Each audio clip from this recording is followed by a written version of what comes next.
Luancha, we are on the 84th day of the 90-day challenge. Yesterday I left off speaking about my father, who wasn't having such a good day, but today was much better. It was much quieter for his situation with what he was dealing with. So I was excited to hear that, but had an opportunity to hang out with him, and I decided to introduce him to a video that I said I was going to last week, which had to do with Isometrics, than none other than Russ, the RowdyDogg, with his YouTube channel.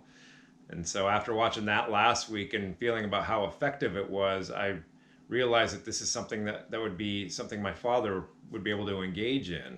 And he'd been talking about getting back into working out.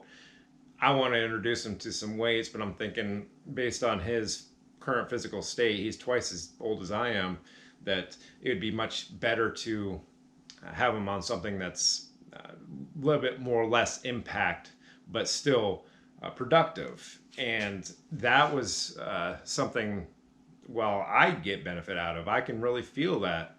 But for him, once we went through those, we went through all of them throughout your video. We're talking about hitting the chest, biceps, triceps. And about half hour after that video, he's saying, "Ooh, I feel this. Yeah, all right." And it wasn't one of those, oh man, it was this optimistic vibe that you got from his voice. So thank you very much, Russ. I was spinning my wheels for a bit, trying to think of something that would be productive for him that wouldn't injure him maybe. And that was the perfect thing.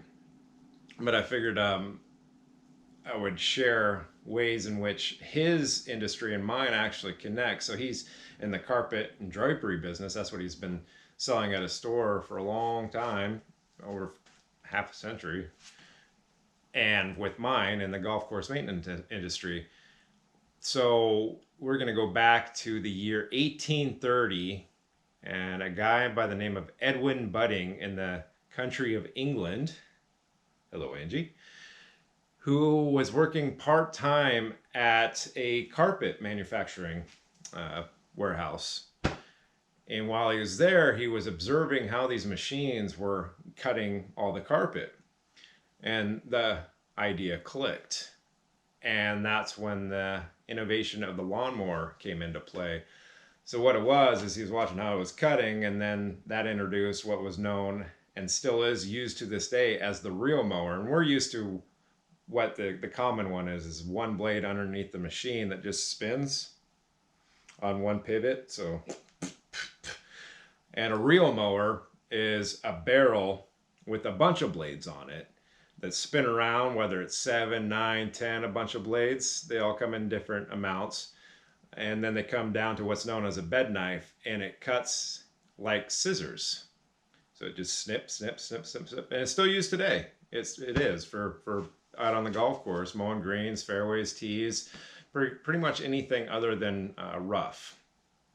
And so that's how his and mine tie in. Anyhow, just a little history there with the lawnmower and how it comes full circle for my father and I. So yeah, 84. We'll see you tomorrow on 85. Thanks, you guys.